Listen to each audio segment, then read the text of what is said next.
Minnesota Nungumende Nindo Gichida Migwich Gichimanadu Ape Gish Bimadaziwe Wien Shi Migwich. Hello and hi. My birth name is Kevin, but I like to go by Nese in regards to my Ojibwe upbringing.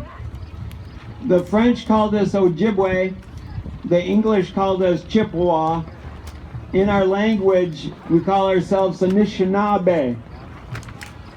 The land of the Aanishanabeg people was upstate New York, all the way across west to Iowa and along the Mississippi, up into Canada, and back to the East Coast. Almost 1/3 of North America was Anishinaabe land. And our neighbors, the Buon, in our language, we call them Buon, but in their language they call themselves Lakota, Dakota, or Nakota. And we had a treaty with them for 500 years. And it wasn't until Manifest Destiny, when the colonialists came in and started pushing us up against each other like dominoes and started giving us firearms, so we started fighting against each other.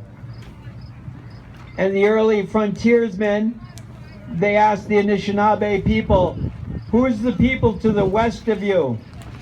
And forgive me, I don't know the full word, but it was Nadawanasuwiyan. And by the time that word got back to Washington, the only part of it they remembered was the word Sioux.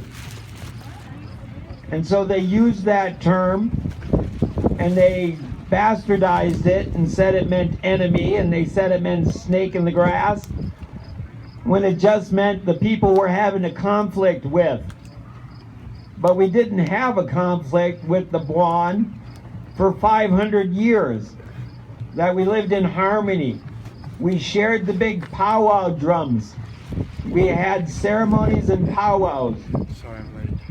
And if you look at the medicine wheel of the Lakota, Dakota, and the Nakota people, it is like a cross in a circle. And if you look at the medicine wheel of the Anishinaabe people, it is like an X in a circle.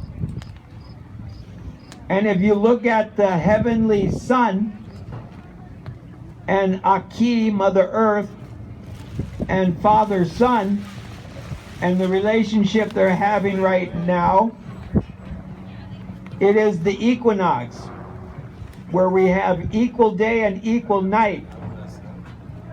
And this is in correlation with our medicine wheel and the seventh fire prophecy, that when the great cleansing of Mother Earth occurs, the medicine wheel will shift from the cross to the X. And this is what is occurring right now. But the dominant powers that shouldn't be, they call it climate change, or global warming, or the new ice age. And we as indigenous people call it the cycle of Mother Earth. And unfortunately, the cycles of the psychos of Washington disease doesn't understand that one of the most critical things that we need for the life on this planet, besides oxygen, is water. And somewhere in their phenomenal advanced technological state of thinking, they thought that creating a pipeline over a body of water was a sign of intelligence. I would have to disagree. It has been proven time and time again, just within the last 250 years, that the dominant society doesn't have their poop in a group. And it's unfortunate that we as indigenous people have to keep reminding them that if you just take a look at the cycles, they will direct the path of least resistance as indigenous people. That if you recognize how the sun rises and how the sun sets, and how our brothers and sisters in the animal kingdom act during these cycles, we know whether or not the winter is going to be bad. And it's going to be a bad one, so the animals say. But I wanted to come with a solution with this pipeline. And my solution is cannabis. There is 100,000 byproducts that can be made from the cannabis plant. The pipeline itself can be fabricated by a highly dense polymer created from the cultivation of the cannabis plant. The sanctions or the support or the footings that are used to stabilize the pipeline so it stays in place can be poured from cannabis concrete. 93% of the petro oil that is pumped in that pipeline can be replaced from the cultivation of cannabis. So if we were growing cannabis, we wouldn't even need that pipeline.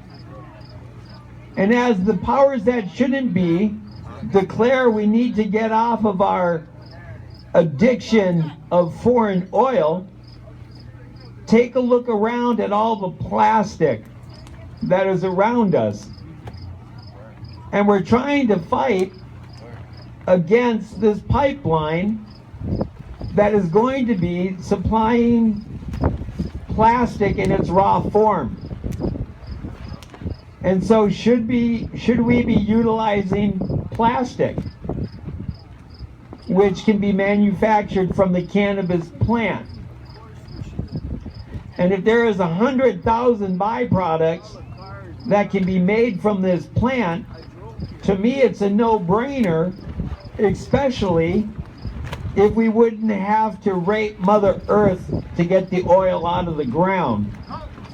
It seems like a no-brainer to plant a seed in the ground and let the union of Mother Earth and Father Sky let it grow. So I believe that we need to pull the weeds of ignorance, plant the seeds of truth, and harvest a better future for the Anishinaabe people. Because if we continue on this road of destruction that the dominant society is trying to direct us down, collectively Mother Earth should be dropping our pants and giving us a spanking. And so thank you, those of you that are continuing this fight, but I would really rather avoid a revolution because I don't want anybody to get hurt.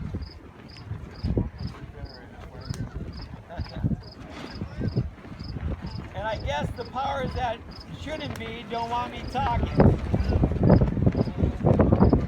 But thank you very much. Big Witch, my name is Naysay. And